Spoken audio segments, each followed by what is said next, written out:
Olá, pessoal! Vamos começar o último capítulo dessa primeira parte e trataremos agora das considerações finais. E a primeira questão que iremos abordar é como obter boas predições. E uma das dicas é: entenda muito bem os seus dados. Explore estas características criando gráficos e compreendendo todos os aspectos que envolve a sua variável. Lembre-se que análise de dados não é simplesmente pegar um algoritmo e fazer predições, é entender o problema e a partir daí buscar soluções ótimas. E como eu havia dito lá no capítulo de introdução, essa é uma das partes mais importantes, porque é com os dados que alimentamos os nossos algoritmos. Uma segunda dica é com relação à validação cruzada. Uma boa estratégia de validação garante resultados muito mais confiáveis. Por exemplo, repita o processo de validação por várias vezes. Veja que eu não estou dizendo para você decidir sobre o K do K-fold, e sim que repita este processo de validação cruzada por várias vezes, considerando diferentes situações. Se os dados mudam muito rápido com o tempo, por exemplo, ou são assimétricos, etc., contemple estas características nos exemplos de treinamento e validação, mesmo que você tenha que alterá-los, porque na realidade o que estamos interessados é em treinar o nosso algoritmo propriamente. Muitas vezes as pessoas ignoram esta fase e a consideram como simplesmente um momento de avaliação do seu modelo, quando na verdade não é somente isso. Uma terceira questão que também foi tratada no capítulo de introdução é a engenharia de característica, que tenta aprimorar a acurácia do modelo, por exemplo, tratando outlier, dados faltantes, criando novas variáveis, transformando algumas de contínuas para discretas, enfim, gerando novas informações para o seu problema. Então veja que essas três dicas envolvem muito os dados e nada dos modelos. Tamanha a importância das nossas variáveis para fazer boas predições. O modelo é simplesmente uma ponte entre os dados e o seu problema. E por fim, combine os modelos, agrupe os algoritmos certificando-se que são correlacionados. Em outras palavras, tente juntar algoritmos semelhantes que se completem. Por exemplo, considere nessa figura que eu tenha 4 bancos de dados diferentes alimentando o meu processo. E cada bolinha dessa representa um modelo diferente. Então veja que eu estou combinando vários modelos em várias camadas para no fim obter uma predição. É exatamente esse o funcionamento de machine learning. É combinar vários modelos, não simplesmente utilizar um e verificar sua predição. Eduardo, beleza, isso é muito bonito, mas como eu faço isso na prática? Para dar um direcionamento sobre essa abordagem, eu vou apresentar muito brevemente o que vem a ser redes neurais artificiais e a ideia dela servirá como base para a gente entender esse processo de construção dos algoritmos de machine learning. Então, redes neurais artificiais funciona como nessa figura. Eu tenho dados de entrada e várias camadas. A primeira camada a gente chama de camada inicial e as camadas que estão no meio são as ocultas. E por fim, eu tenho uma saída. E se olharmos exatamente cada bolinha, o que teremos nas redes neurais são classificadores lineares, exatamente como essa figura. Então eu tenho x1 e x2 como entrada. Essas duas variáveis geram um classificador em vermelho e outro em azul, dependendo dos pesos que eu coloco para x1 e x2. A partir daí, eu combino estes dois classificadores vermelho e azul, gerando um novo classificador. Então é assim que funciona uma rede neural, combinando vários classificadores. Para ser mais específico, veja nesse caso que x1 e x2 gerou um classificador vertical na parte superior do gráfico e horizontal na parte inferior. E a partir desses dois classificadores simples, combinando-os, temos diferentes saídas. Por exemplo, poderíamos ter algo desse tipo, ou mudando o peso que eu dou para cada classificador, eu posso ter diferentes resultados. Uma pergunta: quantas camadas eu devo colocar para a minha rede funcionar bem? Ora, se você tem um problema que consegue resolver somente com um hiperplano, uma camada somente será o suficiente. Entretanto, se o seu problema exige uma regra de decisão um pouco mais complexa, mas cuja região ainda é convexa, duas camadas será suficiente. E a partir de 3, somos capazes de generalizar qualquer região arbitrária no espaço. Então, o número de camadas depende da complexidade das suas regiões.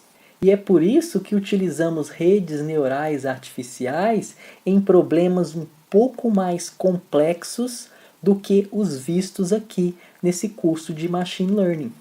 Então, em resumo, temos estas três situações. Uma camada resolve problemas semelhantes ao apresentado em 1, duas camadas semelhantes ao apresentado em 2, e 3 ou mais camadas começam a resolver problemas mais complexos, como apresentado em 3. E combinando vários e vários classificadores simples, conseguimos chegar em classificadores cada vez mais complexos. Então note que cada bolinha azul que tínhamos nos slides anteriores agora deu espaço para um classificador. Beleza, Eduardo, mas como que eu faço para ponderar estes classificadores? Ou seja, como eu faço para estimar os meus parâmetros? Utilizamos a técnica de backpropagation, ou seja, verificamos o nosso erro lá no final, que é a predição menos o observado, e a partir daí vamos calculando como o erro foi propagado do final para o início. Alimentamos o nosso modelo da esquerda para a direita, para depois ajustar o nosso erro da direita para a esquerda. Então é feed forward, ele é alimentado para frente, e é back propagation, porque o erro ele é propagado da direita para a esquerda. Mas como eu disse, eu não vou entrar muito em detalhes em redes neurais artificiais, e nós apresentamos exatamente para mostrar a ideia de combinar modelos. Veja que, se antes nas redes neurais tínhamos cada bolinha como um classificador, agora podemos ter diferentes modelos sendo combinados seguindo a mesma ideia. E na hora de ponderar cada modelo que entrará no seu algoritmo, uma sugestão é começar da direita para a esquerda, porque modelos mais perto da resposta, mais à direita, tendem a ter mais influência na sua predição. Então, modelos de entrada, por exemplo, esses modelos 1 representado na figura, eles podem ser bastante simples. Por exemplo, um KNN, uma regressão linear. E à medida que a gente caminha para a direita, devemos ir incluindo modelos cada vez mais complexos, seguindo exatamente o caminho do aprendizado. Na esquerda você tem os dados brutos, e a partir daí você vai gerando conhecimento até uma saída final. Veja um exemplo de um algoritmo de machine learning funcionando. você tem vários dados de entrada e várias camadas intermediárias até ter um resultado final. E a partir desse resultado, você volta da direita para a esquerda, melhorando estes modelos. Porque, por exemplo, os 5 modelos apresentados na última camada oculta, eles são muito mais influentes na minha resposta do que os 500 modelos iniciais. Além disso, os pacotes trazem muitos comandos dentro dele. E entender estes argumentos faz com que consigamos extrair o máximo destes pacotes. Por exemplo, o argumento StackData faz com que a camada K-1 entre também para alimentar o algoritmo na camada K mais 1. Ou seja, modelos 1 não alimenta somente os modelos 2, eles alimentam o modelo final também. Isso faz com que o algoritmo reveja algumas entradas em outros momentos, podendo acrescentar no seu aprendizado.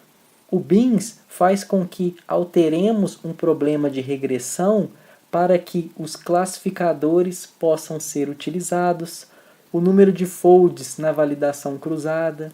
E esses pacotes têm vários outros comandos, cabe a gente agora nos aprofundar neles.